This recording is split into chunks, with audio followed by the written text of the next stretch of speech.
Last night we had a dinner with a gentleman who was from Sweden. A lot of you probably don't know this, but 2 years ago, Sweden actually abolished their estate tax.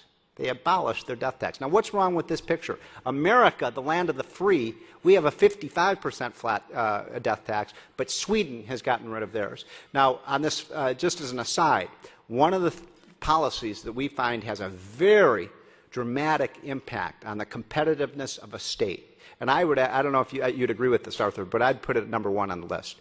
If you have a death tax in your state, you're crazy. I mean, there is no reason that states should have state taxes. All you do is encourage people to move out of New York or New Jersey or Connecticut or wherever you are and move to places like Florida and Texas who don't have estate taxes. And so this is one of the the easiest taxes for people to evade. You evade the tax by simply moving out of the state. One other policy that we found to be very impactful in terms of the growth rate of a state is right-to-work laws. How many of you live in a right-to-work state? Raise your hand. How many of you don't live in it? How many of you live in a state that's not right-to-work? I know that you all are working towards this. I would say, you know, I talk to people, businessmen, I talk to site location people, and one of the first things they say is when we look for a location to put our new business or factory, they say, we don't even consider, we will not even consider locating in a state that is not right-to-work. So I see this gentleman nodding. You got to get to work on this issue. If you're Michigan, I mean, Michigan is not going to have a recovery until it gets rid of its non-right-to-work laws. I've used more time than I should, but I want to make two last points and then turn it over to Arthur. One is I wanted to just tell you some of the states that are in big trouble and some of the states that we think are in good shape. And when you get a chance, on page 22, if you look at the report, here are the states that are doing the right thing, ladies and gentlemen. This is based on 16 variables, and I'm just going to quickly go through the top 10 because this is important. Utah comes out #1 in terms of economic competitiveness. I see a gentleman over there bowing. Arizona, very good for you. South Dakota, Wyoming, Tennessee, Virginia, Colorado, Georgia, Idaho, and Texas. Now, if you're from these states, don't get high on your haunches here. You got to remain competitive. You got to keep your policies going. Now, here are the 10 states, what we call the terrible 10, the states that are in most decline. #1 is Vermont. #2 is New York. #3 is Rhode Island. #4 is Ohio. #5 is Kentucky. #6 is Hawaii. 7, Maine. 8, New Jersey. 9, unfortunately, my home state of Illinois. And 10, California. And so those are the states that have the most work to do.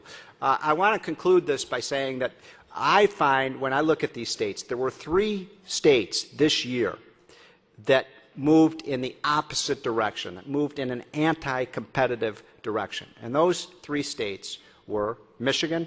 Anybody here from Michigan? You got a lot of work to do, as you know, because of what happened in the legislature.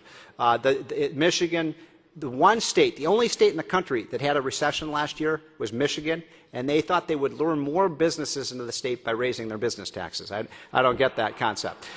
Second of all was Maryland. Anybody here from Maryland? Not too many people came over the Potomac to get here. Maryland is the first state in America, history, to raise their business tax, sales tax, and income tax all in the same year. And the third is Wisconsin. Anybody here from Wisconsin? Wisconsin, if you pass that payroll tax, Wisconsin is talking about having a 12% 12% payroll tax to pay for health care reform. If that happens, ladies and gentlemen, the average rank and file worker in the state of Wisconsin, in places in Milwaukee and Madison and Green Bay, will pay higher taxes not just than any other state in the country, but virtually any other country in the world. You will be competing with Sweden with your taxes in Wisconsin. So you've got your work to do. I'm going to end this and turn it over to Arthur, but I got to tell one last story. Some of you heard it, but it really crystallizes the debate that we're in. And this is a story about my favorite modern-day philosopher, Charles Barkley, the basketball player. How do you know Charles Barkley, the basketball player? I mean, a colorful guy, right? And he's a great player, dream team, played for the U.S. Olympic team.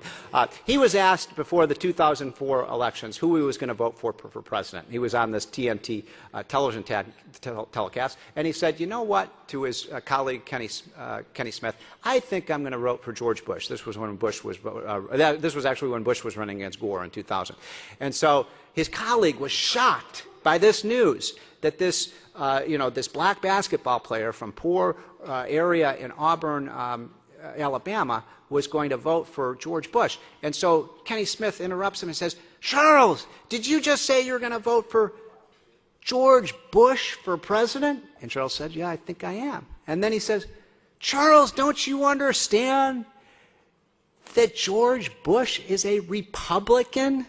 And don't you understand, Charles, that Republicans just care about rich people? And Charles Barkley said, well, Kenny, you dumbass, I am rich. And that's the only way to deal with these folks. And now I'm going to turn it over to my friend Arthur Laffer.